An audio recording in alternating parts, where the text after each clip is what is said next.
Para Elaine, el matrimonio significaba hijos. El matrimonio significaba también otras muchas cosas, naturalmente, tales como crear un hogar, levantar la moral a su marido, ser una alegre compañera, todo eso. Pero, sobre todo, hijos. Para eso servía el matrimonio. Ese era su sentido.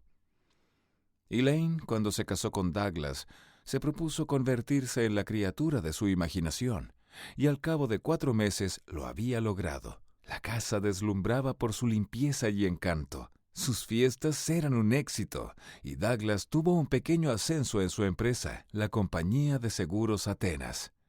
Solo faltaba un detalle. Elaine no estaba embarazada. Una consulta a su médico corrigió ese problema, ya que algo estaba desviado. Pero pasaron 3 meses más e Elaine aún no había concebido. ¿Sería culpa de Douglas?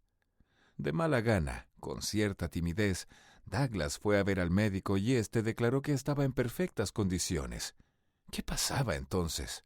Unas pruebas más minuciosas revelaron que el óvulo fertilizado, de hecho, al menos un óvulo había sido fertilizado, había viajado hacia arriba en lugar de hacia abajo, en aparente desafío a la fuerza de la gravedad, y en vez de desarrollarse en algún sitio, simplemente se había desvanecido. «Debería levantarse de la cama y ponerse cabeza abajo», le dijo a Douglas un bromista de la oficina después de un par de copas a la hora de comer. Douglas se rió cortésmente, pero puede que hubiera algo de verdad en aquello. ¿No había dicho el médico algo semejante?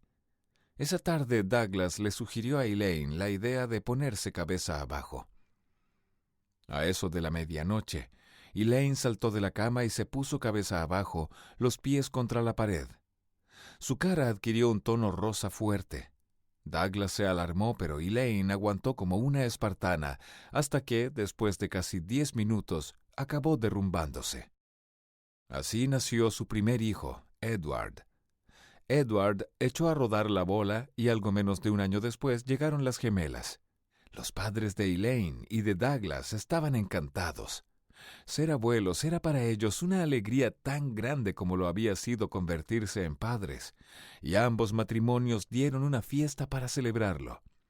Tanto Douglas como Elaine eran hijos únicos, así que los abuelos se sentían felices de que continuara su descendencia.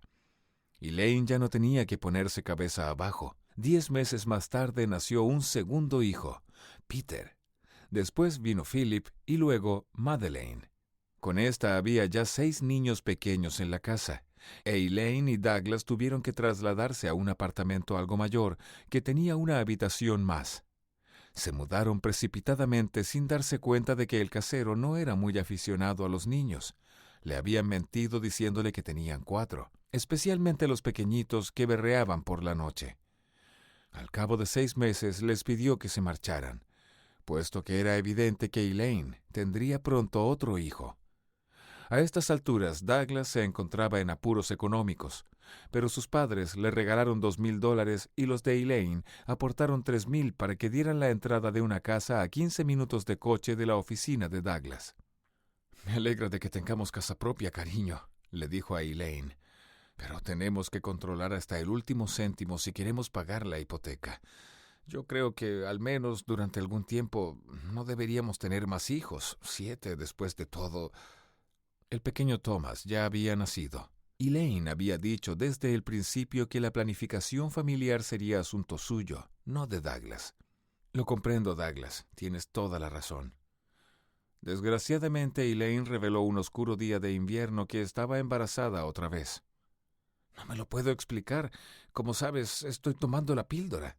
Eso era lo que Douglas había supuesto, ciertamente. Se quedó sin habla durante unos minutos.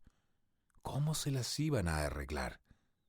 Ya había notado que Elaine estaba embarazada, pero llevaba días tratando de convencerse de que eran solo imaginaciones suyas, causadas por la preocupación.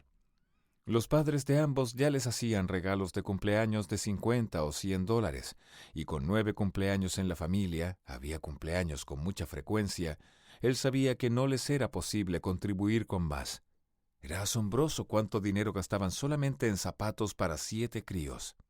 Sin embargo, cuando Douglas vio la beatífica y satisfecha sonrisa de Elaine apoyada en las almohadas de la cama del hospital, con un niño en un brazo y una niña en el otro, no pudo lamentar estos nacimientos que hacían el número 9 de sus hijos. Pero solo llevaban algo más de 7 años casados.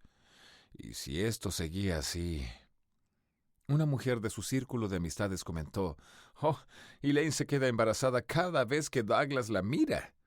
A Douglas no le divirtió el cumplido implícito a su virilidad. «Entonces deberían hacer el amor con la luz apagada», contestó el gracioso de la oficina. «Está claro que la única razón es que Douglas la está mirando». «Esta noche no la mires ni de refilón, Doug», gritó alguien, y hubo grandes carcajadas. Elaine sonrió dulcemente. Ella imaginaba, no, estaba segura, que las otras mujeres la envidiaban. Las mujeres sin hijos o con un solo hijo no eran más que bolsas de frijoles secos, en su opinión.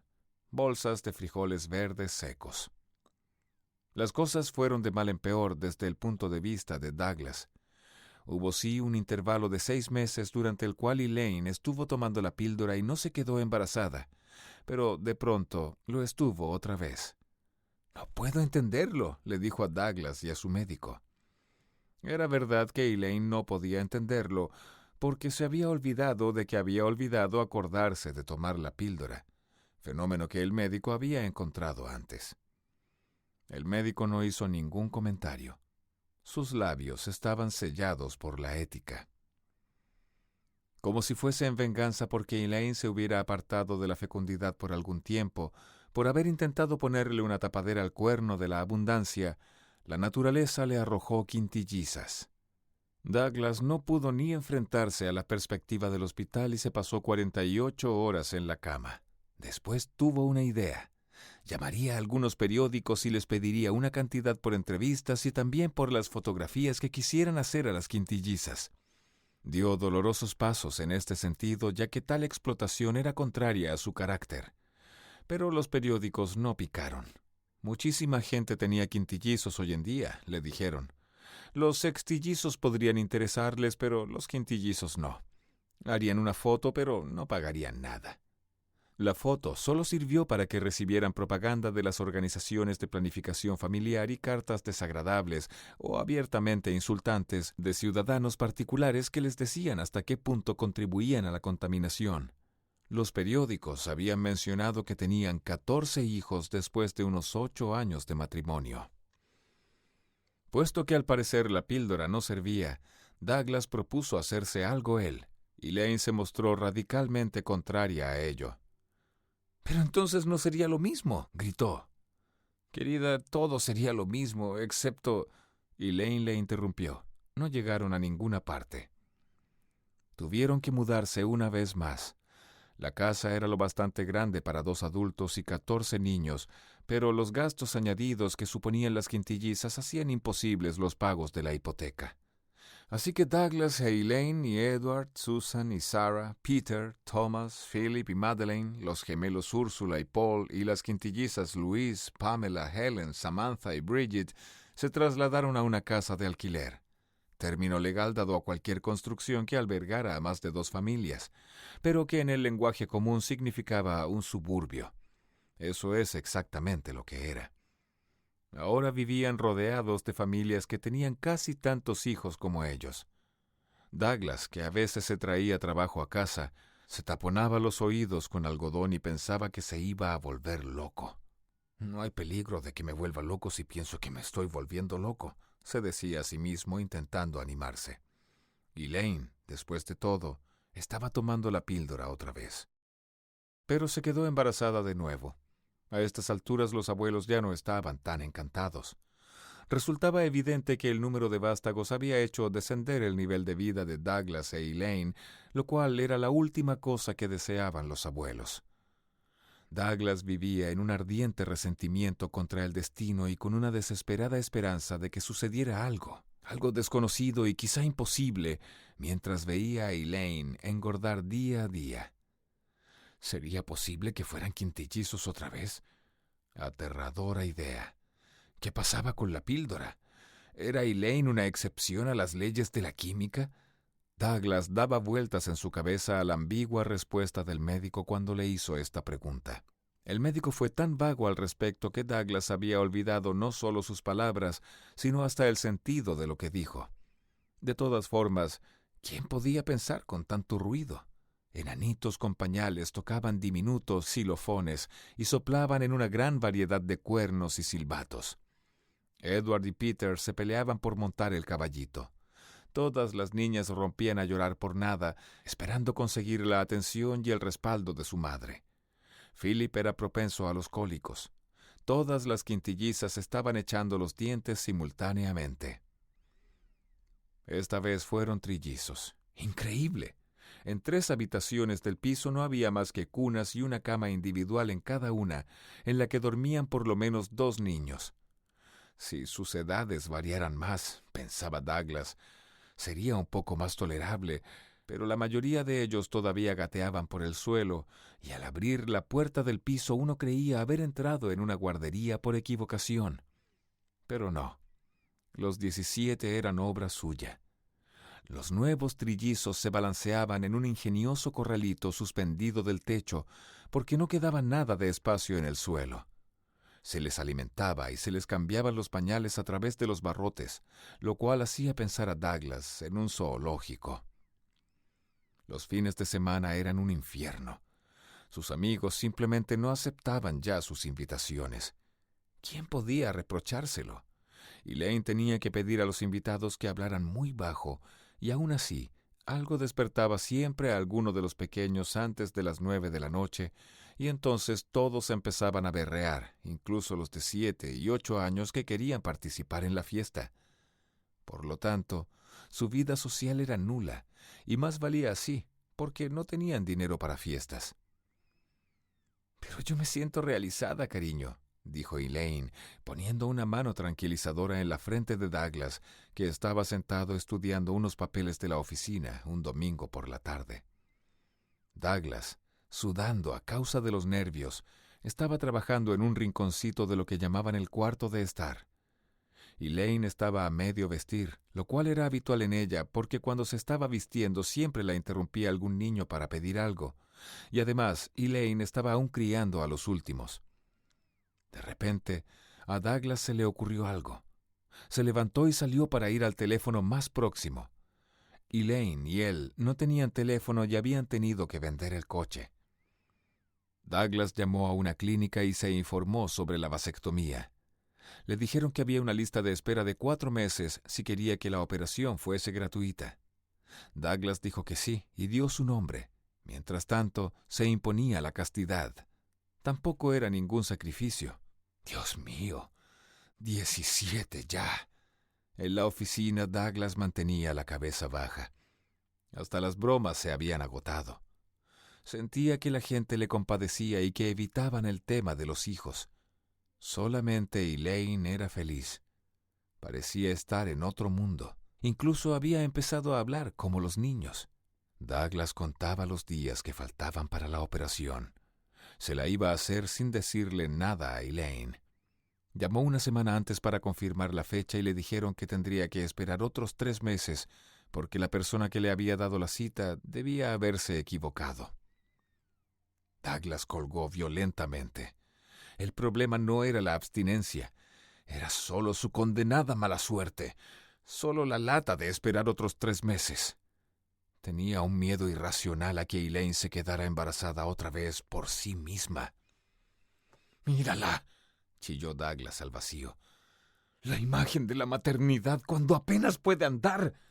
Arrebató la muñeca del cochecito de juguete y la arrojó por la ventana. «Doug, ¿qué te ocurre?» Elaine corrió hacia él con un seno desnudo y el pequeño Charles pegado a él como una lamprea. Douglas atravesó de un puntapié el costado de una cuna, luego agarró el caballito y lo estrelló contra la pared. De una patada lanzó la casa de muñecas por los aires y cuando cayó la aplastó de un pisotón. ¡Mamá! ¡Papá!